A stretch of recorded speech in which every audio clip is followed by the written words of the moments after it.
And the program was up for renewal, and one of our chief investment officers said, as we were discussing it, said, you know, there's a lot of risk here. We have right now we have about $45 billion, and 60 to 70% of that is in equity. So we're loaning out on a daily basis to investment banks, who are then loaning them out to companies. A lot of hedge funds were shorting stocks. I mean, that's what they were using for borrowed funds. And we were getting $12 million back. And we said, is it really worth the risk? This was back in '06. And I remember our chief investment officer saying, the only real risk is if the counterparty goes down. And what is the real chances of a big investment bank like Goldman Sachs or Lehman Brothers going out of business? And in 2006, we said, it's not a lot of risk, but if it ever happened, we'd be in trouble. So we stopped doing it. We stopped doing it in '07. And it was one of the best decisions we ever made that no one ever knows we made. Because we have really kind of looked out over the last 8 years at what is the worst thing that could happen. So what we do with our investment banking is we try to spread out the risk as much as possible. So when Bear Stearns went out of business or was swallowed up by JP Morgan back in March of 2008, which is when we saw this issue, this fiscal crisis really start to take effect, we had very little exposure to Bear Stearns.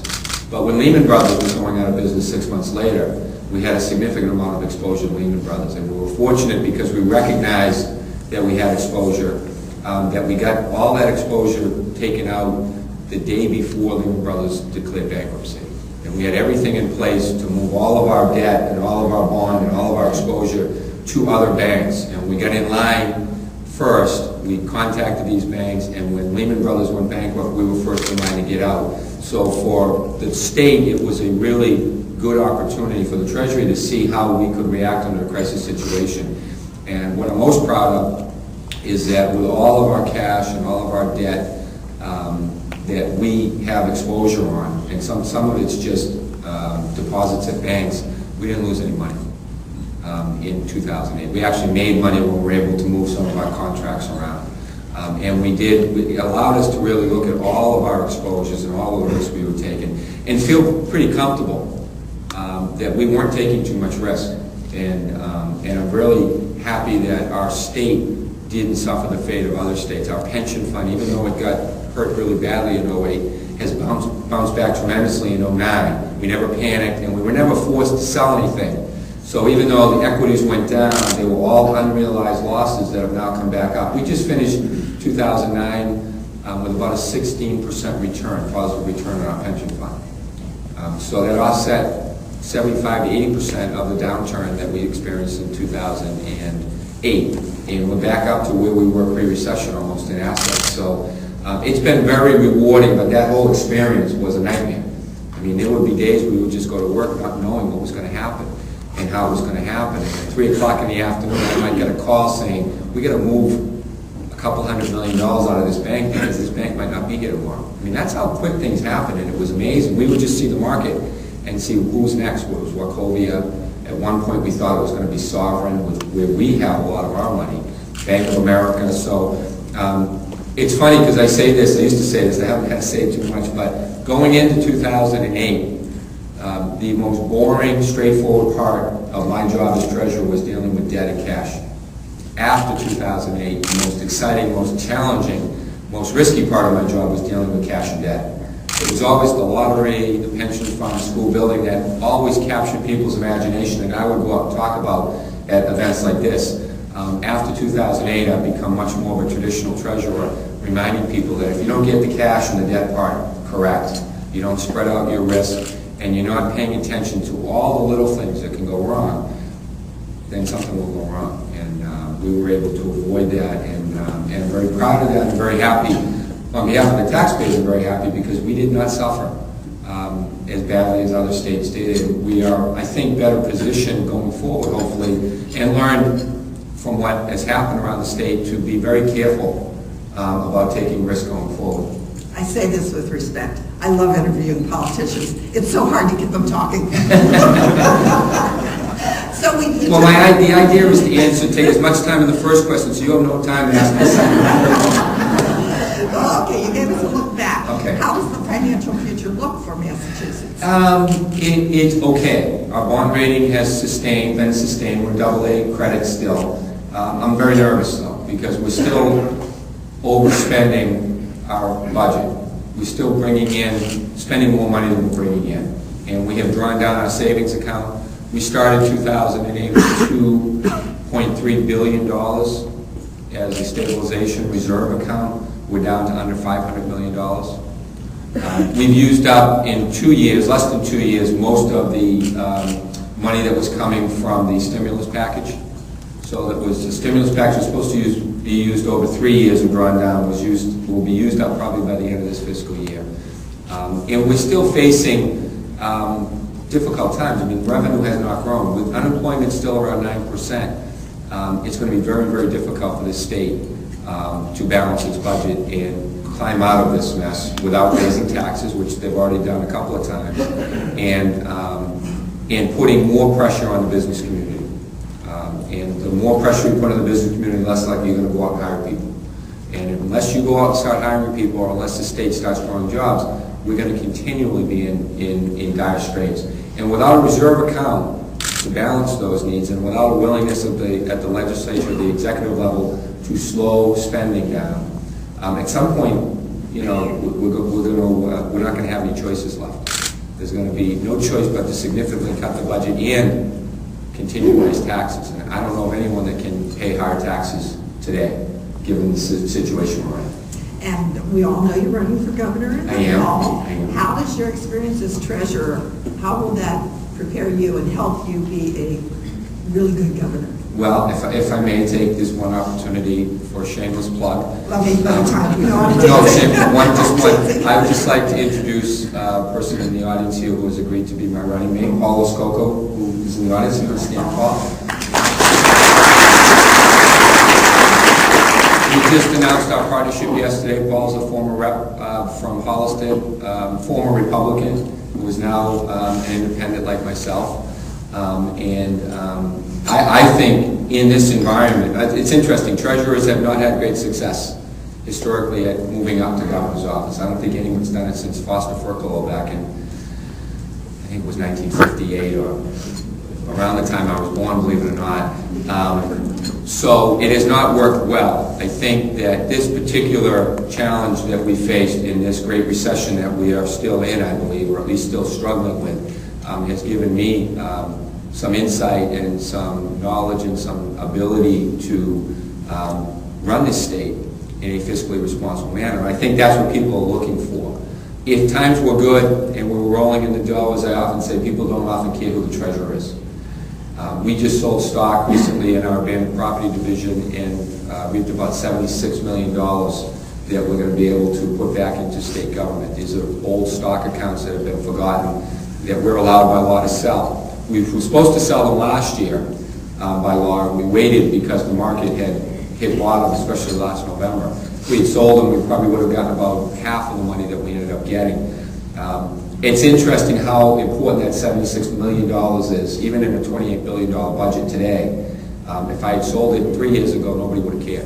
At least at the State House, nobody would have cared. You might have all cared, but nobody would have cared. So managing money, I think, is crucially important for the next governor. In my experience managing money, not only in state government, but also in county government, because I was a county treasurer before I was a state treasurer, I think is going to be the most crucial piece of information that people should consider, is your ability to manage the state's budget. Because if the next governor can't do it, then you all are going to have to pay the price. Because when states can't manage their money, they go back to the taxpayers and ask for more money.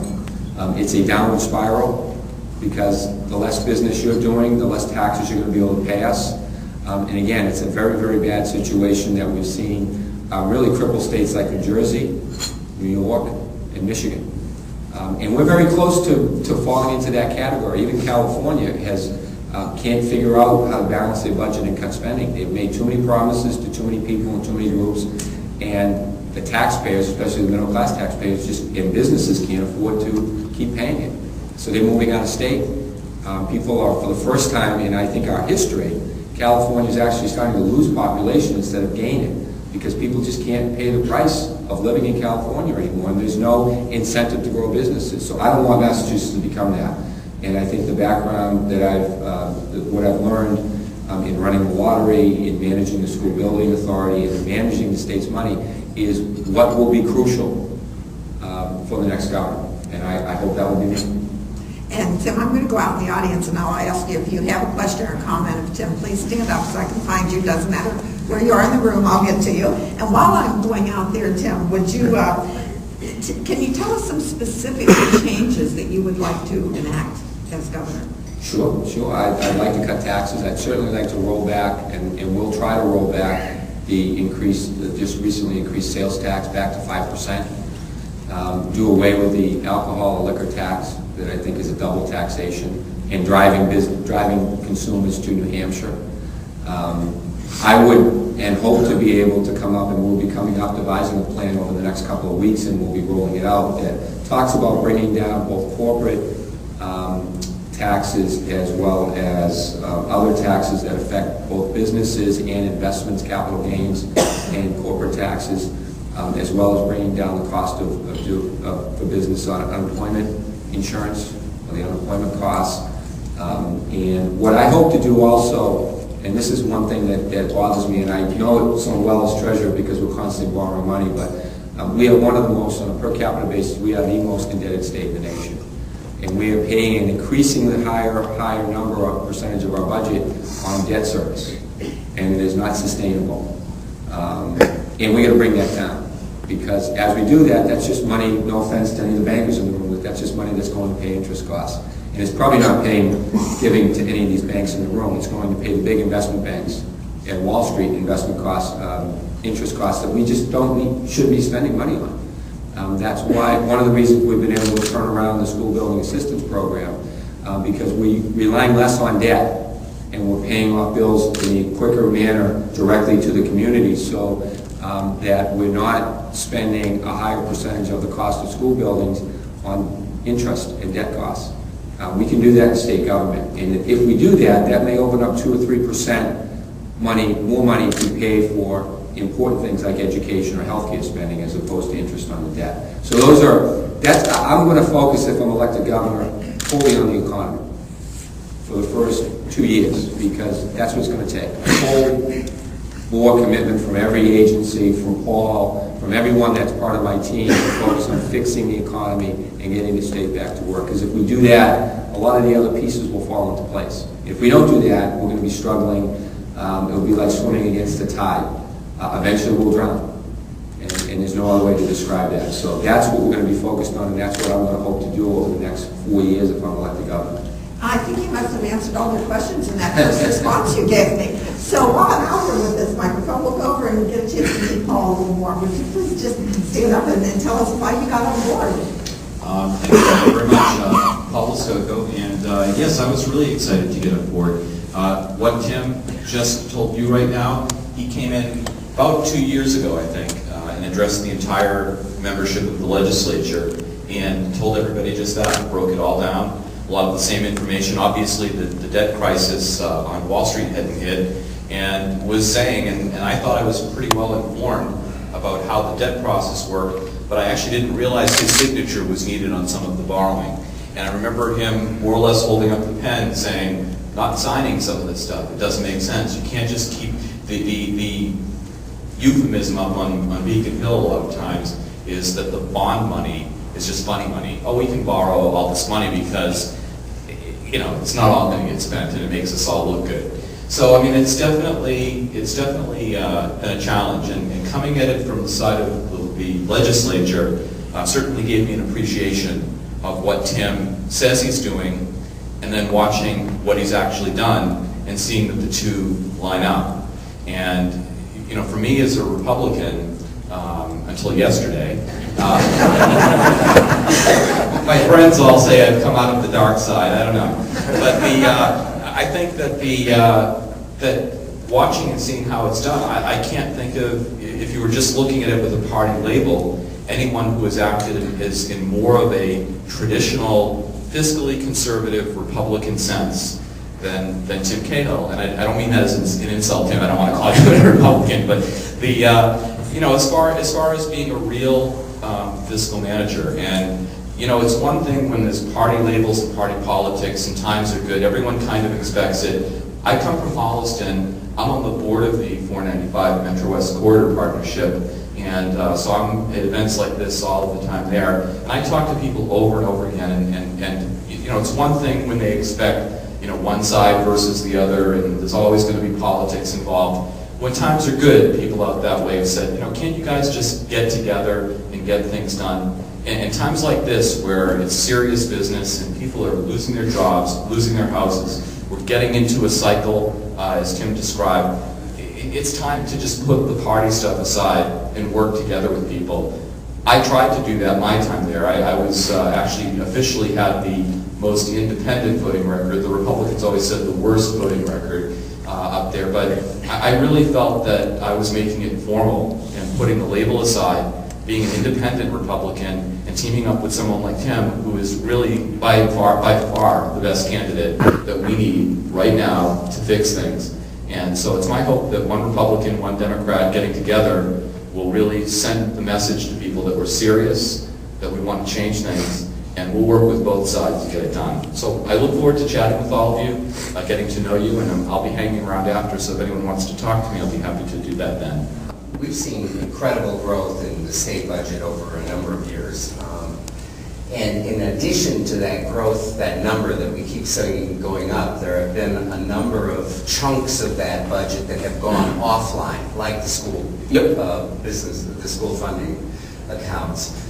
How do you see that? I mean, in terms of transparency and the growth of government in this state, and the fact that we really are, we keep talking about the growth of the budget, but the actual scope of the government and spending is so much larger. Maybe you'd like to talk about that a little bit. Yeah, it is a challenge, and I was the architect, my office was the architect of rewriting the school, reforming the school building language and the law to take it off budget, because it had become such a political process that costs just went out of the roof. Now, on the flip side is that this administration, along with the legislature, really just sort of flipped back the transportation department back into state government. I don't know how that's going to play. I don't know how that's going to work. But the Turnpike Authority really didn't work on its own. You know, I guess we go through cycles where we sort of take things away politically from the politicians and put it in these boards, and then bring it back. The way I'm nervous, like you, that you can hide growth and you can take money off budget so that it appears that we're still being responsible.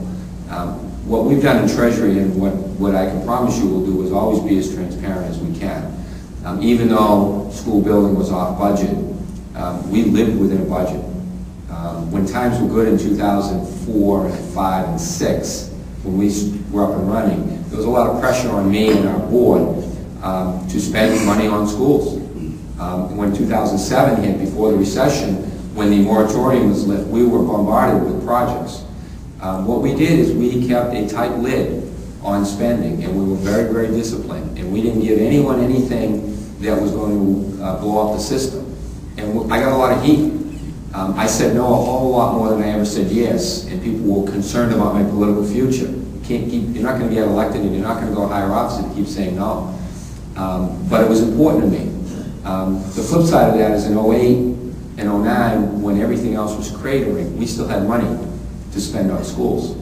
And we were spending money on schools in the absolute best time to build schools, when the market was very competitive and costs started going down. An example of that is, the two examples I like to use is the before example, which is the Newtonmore High School, which I'm sure you've read about. And it's going to come in under budget, supposedly, about $191 million. Which is a euphemism for it's already over 100 million, so, but it's not going to go to 200. So I guess I know the taxpayers in Newton will be happy about that, but the rest of us, it's an embarrassment.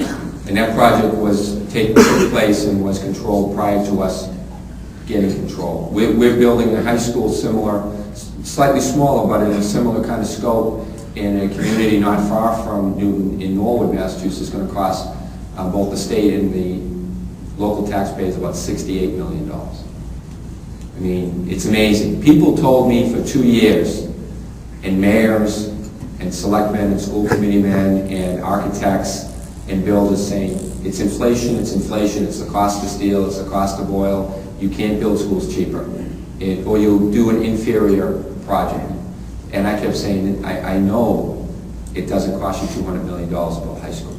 And if it does, we're not going to be building a lot of high schools. And it's amazing the turnaround. We took the oversight. This program was very much like the Big Dig, in that state government or government had stepped aside and just outsourced all the oversight. And anytime you outsource the oversight to people that have a vested interest in increased costs, you lose control. That's what happened with the Big Dig. We outsourced the oversight under the Weld administration, gave it to Bechtel Parsons, who had a 15% commission. So $2 billion, 15%, $15 billion, 15%. Well, they could do the math. They didn't care about the cost, and nobody was watching them. It was the same thing with schools. Architects had really been given control of building schools. And what we found when we took over is the vast majority of schools were about 30% bigger than they needed to be. And the bigger the school, the more the cost. So we just took that control back. And that's where I think good public servants can make a difference. And we have some really great public servants running the school building authority, and I oversee them. And as the fiscal watchdog, I'm watching every dollar. We made it I made it clear to everyone, we're going to create an authority, but we're not going to create an authority that will become the MBTA or the Massachusetts Turnpike Authority, or something that has grown beyond its scope and doing things that it's not supposed to be doing, and people are making $300,000 a year working for state government. None of that's happening. And that's how you do it. You know, you can create off budget, but you still have to watch the cost, because at the end of the day, no matter whether it's a transit authority, a school building authority, Massport, the consumers or the taxpayers are footing the bill. Doesn't matter how you pay, whether it's a toll or a tax or a fee on your airline ticket, you're paying for it. And if we're not responsible, you're going to continue to pay for it, and eventually you're just going to say, I can't pay anymore, I got to get out of here. I have to leave. And that's how I will run if I'm fortunate enough to be elected state governor, and how I will keep control of things. You mentioned earlier that a big part of your job is overseeing the state lottery. Mm-hmm. How does the lottery affect people in business out here in North Central? Well, a couple of ways. If you own a convenience store or you own a restaurant, you're probably one of our agents. We have over 7,500 agents who sell our product for us. I believe last year the average commission to agents in the state is about $250 million that they make selling lottery products. They get to keep 5% of what they sell. So it's a very good generator of money for small businesses, mom and pops, mostly what make up our sales force. Totally private sector. They run the business, we provide the product, and we oversee it and regulate it. So that's one way that we help the business community. And the other way the lottery helps is the money that we get, about all of the excess profit, as we call it, which is about 20% of the money that gets brought in after we pay for all of the oversight, we pay the commission, goes back to the local tax, to local communities in the form of money that will offset tax increases. So last year we were able to bring back to cities and towns about $900 million in money that gets distributed to those local communities. And they get to spend that money any way they want. So there's no directive from state government to say you have to spend it on education, you have to spend it on it. You can spend it any way you want. And I think most local communities are very responsible with the money they get from the state lottery. So it is, I believe, one of the best run lotteries in the country. We run the lottery. It costs us, on administrative costs, 2.2% of the money that we make, that we generate the lottery to run it. It is the most efficient lottery in the country by half. The next closest is about 4%. And at the same time, we're able to pay out the largest percentage back to the player. We have the highest payout of any lottery in the country. It's over 70%. And that's the secret to our success. So we run it very efficiently, and we pay out very generously. And then what's left over is money that goes back to the taxpayer. So it is often spent by the taxpayer, obviously, and we're appreciative of that. If we were a private business, we'd be, I think, the 7th or 8th largest business in terms of revenue. About $4.5 billion is generated by the lottery every year. And it would make us about the 4th or 5th largest, the 7th or 8th largest business in the state of Massachusetts. So it's a very important part of the economy, I would say. and an extremely important part of revenue for the state. And why do you keep bringing out all those new products? Because that's what people want. They want, you can't just sell them the same thing all over and over again. This is a business. And we rely, it's a fascinating business, and it's not my decision which tickets come out. We have a very, very diligent process. We do focus groups. We rely on our players to tell us what they want. It's interesting. This is government now, a government-run agency that relies on the consumer to tell them what they want. Now, we obviously have to keep control of it and make sure it doesn't get out of control because it is gaming, and people are still very squeamish about it. They're not comfortable with government running it, but we let our players really kind of tell us what they want. I've been surprised a couple of times because I've sat in on these focus groups, and I'm not a gambler, and I literally have never played the lottery. I can't play the lottery now, obviously, but I never played it before. My wife would buy a scratch ticket every now and then, but I never played the lottery my whole life. So I'm not a good focus group person, but in my mind, what I thought people would like versus what they really like, it's different, and we have to listen to those people who buy the tickets. So we have about 40 different types of scratch tickets out there, and they get recycled every year. We have things that come out on Mother's Day, on Father's Day, we have birthday scratch tickets. One of the things I am proud of, though, in terms of what we've done to change things, is we introduced the sports-themed scratch tickets, not only to the state, but to the country.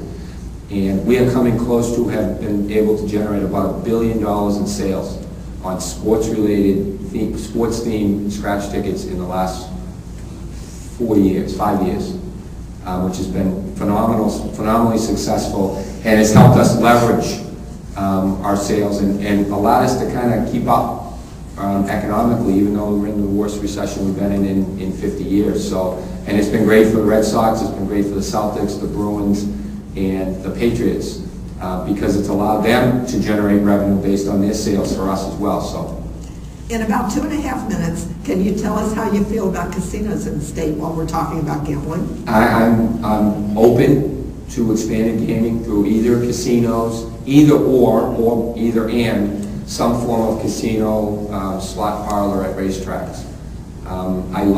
Initially thought that the idea of full-scale resort destination casinos made the most sense from an economic point of view, because not only would the state be able to get gaming revenue that is now going out of state, but it would also create some jobs in terms of construction and actual real jobs, not just related to gaming.